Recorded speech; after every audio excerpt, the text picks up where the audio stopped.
So welcome to the Demography Today lecture series, sponsored by the BBVA Foundation and co-organized in collaboration with the Spanish National Research Council, the European Society of Historical Demography, and the ECO-ERC Advanced Project. And we have the pleasure today to have George Alter here.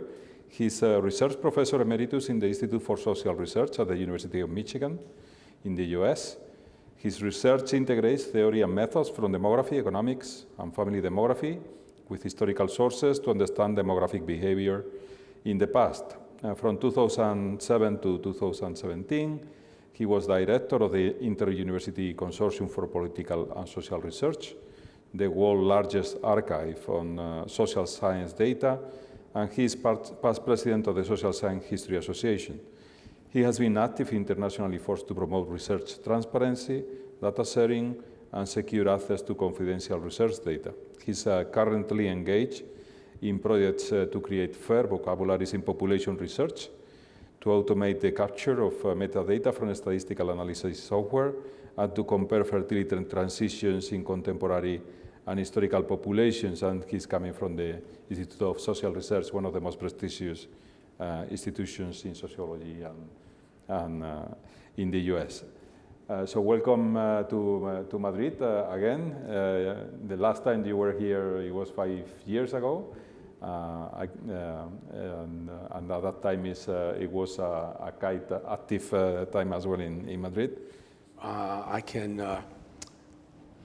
go right to the presentation. So I'm going to really talk about this question here. So although I'm going to be talking a lot about maternal mortality, I'm actually interested in non-maternal mortality and the ratio between female and male mortality.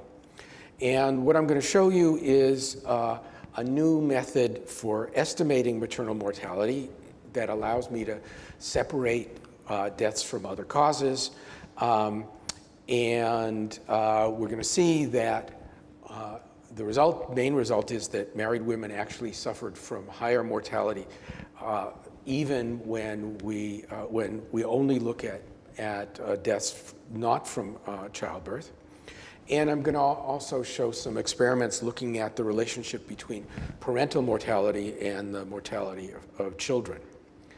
So my interest in this actually comes from this diagram, which appeared in a volume of the Eurasia Project about looking at the volume as a whole. It looks at the effect of prices on mortality. And I, with several colleagues, wrote a chapter about sex differences in mortality. And this is a comparison of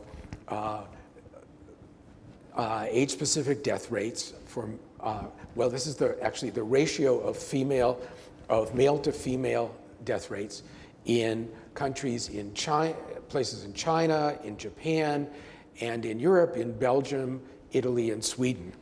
And what came out of this was that if you look at the childbearing years, in all of these countries, there was higher female mortality than male mortality for all or most of the childbearing years. But after that point, age 50, all of them, the mortality of males and females was either equal or the males were higher. One would be inclined to attribute this to maternal mortality during the childbearing years, but it actually starts before all women are married, which is kind of puzzling. So the question that I really couldn't answer in that paper was how much of the excess female mortality was due to deaths resulting from childbirth and how much was due to other causes. So there are a number of reasons to think that female mortality might have been higher than male mortality in these populations. These were rural populations in the 19th century, and all of them had a pretty rigid sex division of labor. Men worked in the fields, women worked at home. Working at home wasn't such a pleasure. Cooking over Open fires in poorly ventilated houses is not a great thing, especially at a time when a lot of people die from tuberculosis and other respiratory diseases. Women also cared for the sick, and there's a variety of evidence that women often fed themselves less so that their family could eat more in times of scarcity. Now, maternal mortality was very high for a number of reasons. One is accidents during delivery, but part of the problem of maternal mortality is a period of high susceptibility to infection, and in the past, there were lots of infections to go around. There's also been a theory that a number of people have talked about in historical demography called maternal depletion, that somehow having lots of children wears women out. And I'm going to talk about that a little bit. So I just want to talk a little bit about what we mean by maternal mortality. And usually when we talk about maternal mortality, we're talking about something that's properly called the maternal mortality ratio, which is the number of maternal deaths divided by the number of births. That's a little different than what demographers would call a rate, because if you think about a maternal death rate, the denominator instead of births should be the number of women. And if you break that down, you can see that that maternal deaths divided by births, which is the maternal mortality rate, is to get a maternal death rate, you have to multiply that by the number of births per woman. And that's what makes it difficult to disentangle maternal mortality and from other causes of mortality among married women, because the maternal mortality varies with the number of births. So it's difficult to allocate things. Just to show you the overall story of what happened. So I'm going to be talking about England between 1550 and 1825, and the blue line there are my estimates of the maternal mortality ratio, and the orange lines come from Irvine Loudon, who has done more on the history of maternal mortality, I think, than anyone else. And what you can see there is that while it was a little bit higher in around 1700, there's a slow decline, and then it sort of levels off in the 19th century until about 1935, where it drops very quickly, and that's because of antibiotics. There are some places where the decline begins earlier. Sweden trains midwives starting in the beginning of the 19th century, and that actually begins to lower their maternal mortality ratio. There are two ways of measuring maternal mortality. One is by looking at the causes of death. That's harder to do in the past, both because a lot of times the causes of death are not reported, or they're reported poorly. Loudon also has an interesting passage about ways that medical doctors gave a different cause of death to women who died, really from causes related to childbirth, but they might call it, a death from infection, which doesn't say that it's really an infection that resulted from the birth, because that would imply that they somehow did something wrong. The other way, the way that it's been done mostly in historical demography, is simply to count the number of mothers who die within 60 days after a childbirth. And we can do that with data that goes back to the 1500s. There are some limitations of this, the one being that we can only do this for live births. We don't see deaths due to stillbirths or abortions. And the other one is that you have to adjust this for deaths that are not related to childbirth, which I'm going to call background mortality. So the first person who did reliable estimates on this was Roger Schofield, and what he did was he counted deaths in the first 60 days after a birth, and then he used an estimate of background mortality. He subtracted that out, and then he created estimates of stillbirths and non-births using data from Sweden and added those in. And he got his estimates of the background mortality, firstly in the first version from life tables, and then 10 years later he used husband's deaths to estimate maternal mortality, background mortality. The problem is that if you use either of those methods, you're assuming that something about the relationship between the mother's mortality and the father's mortality, and you're not allowing an estimate of. So what I'm going to show you is a method that actually estimates the background mortality directly. So I'm going to use the same data that Schofield used, which is this large data set of family reconstitutions created at the Cambridge Group. It has 26 villages. It runs from 1540 to 1837. But I'm going to use an event history approach. So people who know me know that I think that everything in demography is about life tables. But you can create life tables on anything. So I'm going to create life tables on deaths after births. And what we're going to look at is starting at the birth when both the father and the mother were alive. If you follow them forward in time, some of them die off, and we're going to look at the proportion who survive over time. And maternal mortality is going to be identified as deaths at the beginning of this period, right after the birth. We're going to be, so I'm going to look at histories, each of which begins with a birth, and I look at the first 2 years after the birth. So when I do that and put them on using a technique called Kaplan-Meier that estimates survival curves from this kind of thing, what you're seeing here is the top line is fathers and the blue line is mothers, and they both start at 100%, and they both go down from there because there's no way to re-enter, right? Once you're dead, you're dead. But you see very clearly that the line for the mothers drops very quickly at the beginning, right after the birth, and then it levels off. And the rate, now the slope of the line tells you, the mortality rate, and in this data, 2% of the fathers died in the first 720 days, and 3% of the mothers.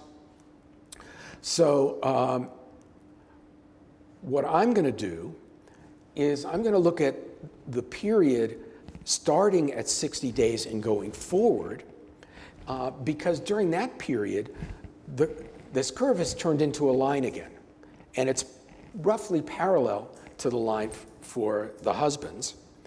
And I know it's a line because when I use regression to fit a line to it, it looks like this. It goes through the points very nicely. And what we get out of that is that the slope of the regression line is the level of background mortality. And the intercept now, which is the difference between where that line hits the y-axis and 1, is a measure of the maternal mortality. And so the regression estimates look like this. So the slope is the proportion of fathers or mothers who are dying per day. And the constant is an estimate of the maternal mortality. And what's very nice about this, it's very reassuring, is that I get the same estimate as Schofield. He estimated that maternal mortality was taking 10 mothers per 1,000 births, and I get the same thing. It looks like here that the fathers have higher mortality, but we're going to come back to that point. So here's what these things look like if you look at them by age. And what you see here is that in the prime childbearing ages, 25 to 40, it is the mothers who have higher more background mortality than the fathers. And in terms of maternal mortality is actually follows a different path. It's highest at the young ages and at the oldest ages. And you can see there, when we look at the maternal mortality of the fathers by age, it's all zero. Fathers don't suffer from maternal mortality. This looks at the background mortality on the left and the maternal mortality on the right by birth order, by the number of childbirths. And there is a correlation with birth order, but most of that is due to age, because birth order increases with age. When you look at the maternal mortality, there's a very clear disadvantage to the first birth. And that's not a new finding, but it's useful to see here. And the gray line there actually is from Roger Schofield's estimates. And you can see how close it is to my estimates. Here, I'm looking at it by time periods, 25-year periods, and you see that the background and the maternal mortality both follow similar patterns. And interestingly, the maternal mortality follows a similar pattern to the background mortality, which is going to be part of the story I'm going to tell you now. And although we come out with the same estimates, Schofield's estimates actually assume a higher level of background mortality than I get from my method. So, does maternal mortality explain all of the difference between mothers and fathers? And the answer is no. That when you control for age, what you get is that the mothers had higher mortality than the fathers, which you've already seen in one of the previous slides. The reason that in the first regressions I showed you, it looked like the fathers had higher mortality is that the fathers are older. On average, they're about 2.5 years older, but also the oldest mother is 50 for biological reasons. The oldest father is 82. So the ages of the fathers are skewed towards older ages in a way that the mothers aren't. And if you just compare a woman to her husband, it might look like he has higher mortality, although 2 years isn't that much. But when you control for age, as I'm doing here, you get a different result. So the next thing that I've been looking at is how the mortality of mothers and fathers is related to the mortality of their children. So I've been looking at 4 indicators. One is twin births. So we know that twin births are often dangerous for the mother. The extra baby, makes accidents more likely. And also we know that twin births were very unlikely to survive, a very high infant mortality rate among twin births. Secondly, I'm going to look at perinatal infant deaths, that is to say, deaths in the first 7 days of life of the child, some of which are due to accidents in delivery, to see what are the implications of those. Then I'm going to take out the perinatal deaths and look at infant mortality and see if the death of the child is related to the death of the parents. And then I'm going to take out the last child and only look at deaths from the previous children and to see if a history of infant and child mortality is related to mothers and fathers' mortality. And for this, I'm only going to use couples that had between 4, 5, or 6 children. Okay, so the correlations of these things could point for most of them, could point in either direction. If I find that the infant or child mortality is positively related to the parents' deaths, that's an indication that the conditions that were leading to infant and child mortality are the same as the conditions that increase adult mortality. But if you remember the maternal depletion hypothesis, that you could read that to suggest that the relationship should go in the opposite direction. Because if a family had 4 to 6 children and 2 of them died, well, if they had 4 children and 2 of them died, that means that the mother is really only raising 2 children. So maybe that had less of an impact on her mortality than a mother who's raising 4 children. So we're going to see about that. So I'm going to do this looking at 3 different time periods. First of all, the first 60 days, which is when maternal mortality directly related to the birth is most likely to occur. This is when deaths from infections occur. And this is the period where the mother is particularly susceptible to infection because of the birth. Then I'm going to look at 60 days to 1 year, because that's a period in which the mother is breastfeeding, and that puts additional nutritional strains on her. And then I'm going to look at 1 year to 2 years, which when most of the children are either fully or partially weaned. So the burden on the mother is, I expect, to be less. I'm going to use what's known as the Cox proportional hazards model, and it's a regression model for event history analysis. The dependent variable is technically the instantaneous risk of death, which in demography it goes by the name, the force of mortality. And this model assumes that there is a baseline hazard and that all of the changes occur proportional to that. So this is what one of these estimates looks like. This is the one for parental death following a twin birth. And I'm mostly going to be talking about this column. So in the equation, I showed you it had betas, which are the estimated coefficients.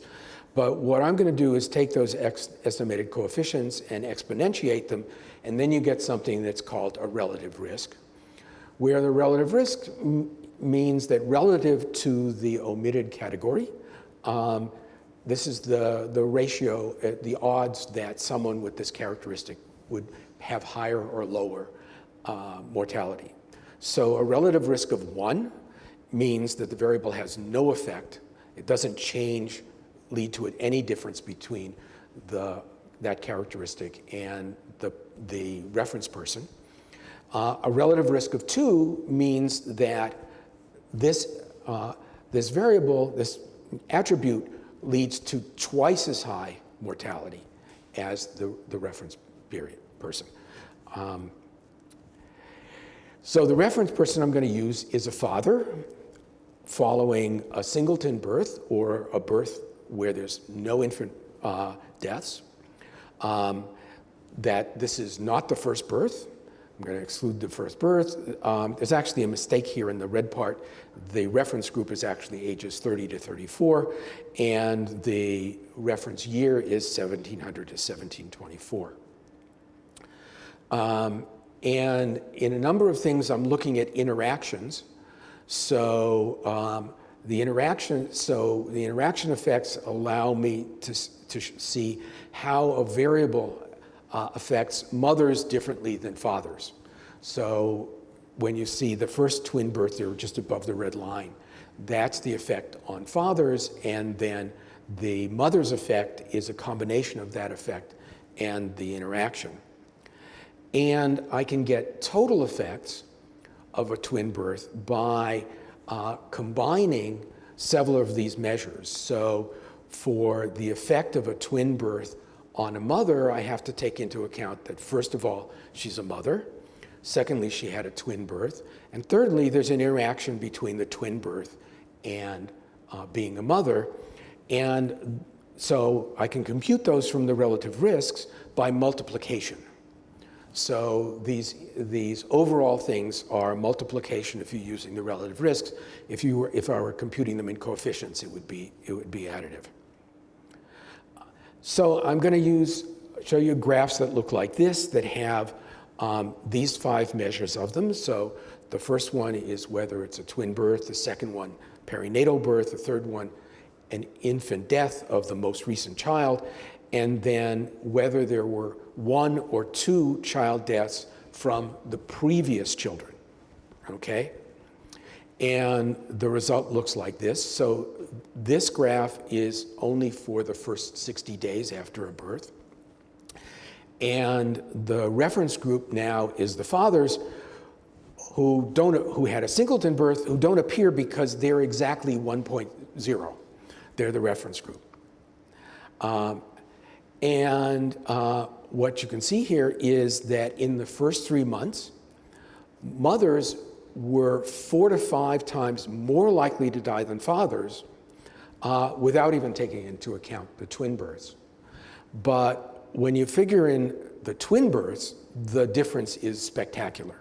So I'm getting relative risks between 15 and 20. Now, normally in these, I estimate a lot of these models, and normally if I see something on the order of 15 or 20, I think I've done something wrong because it's so large. Usually the differences are, 1.5, 2. Here we got 20. So this is a really big difference, and that's what you saw when you saw the curve between the fathers and the mothers. And we find it for twins, we find it for the perinatal deaths, and for the infant deaths. They're all coming out in the same range. But if you look at the effect of having a twin birth on the fathers, it isn't there. So the fathers aren't affected the same way the mothers are. Even the deaths of the children who were born before the last birth are correlated with the mother's death. And here most of it appears in the just being a mother, but it actually is enhanced a little bit if it's a twin birth. So next I'm going to look at 60 days to 1 year. And again, we're seeing that the mothers had much higher mortality for just about all of these things. The twins don't have as much effect, but all 3 of the measures, 4 of the measures of infant and child deaths lead to much higher mortality among the mothers. Interestingly, they also lead to higher mortality among the fathers now. Now, the scale here is quite different. The previous graph, the scale went up to 20. This one only goes up to 3.5. But still, mortality of 3 times the other group, that's a big difference. This graph is for 1 year to 2 years. And here what you see is, again, a very strong relationship between the infant and child mortality and the mothers and fathers' mortality, especially the mortality of the mothers. Now, I'm not saying here that the mortality of the child caused the death of the father or the mother. What I'm trying to do here is look for a correlation and use the mortality of the children, as an indicator of the conditions in which these parents lived. So, in summary, parents, were affected by the same epidemiological conditions as their children. In the first 60 days after a birth, the risk of mothers was 4 to 5 times greater than the risk to fathers, and a twin birth increased that up to 16 to 20 times higher. But even in this period, deaths of earlier children raise the risks of mothers. So in this period, the conditions that we're measuring with the infant and child mortality have a magnifying effect on the mother's mortality. After 60 days, infant and child mortality is correlated with the deaths of both parents. The risks are higher for the mothers than the fathers, but they're both affected. By my reading, this doesn't really support the maternal depletion hypothesis. The mothers don't seem to be affected by the number of surviving children. They're affected by the children who died, because the children who died, give us an indication of the overall mortality conditions, hygiene, economic conditions, and so on in the family, and that has an impact on the mothers and both the mothers and fathers, but it hits the mothers hardest. And finally, that especially in the first 60 days, all of these conditions magnified and intensified the risk of mothers who were especially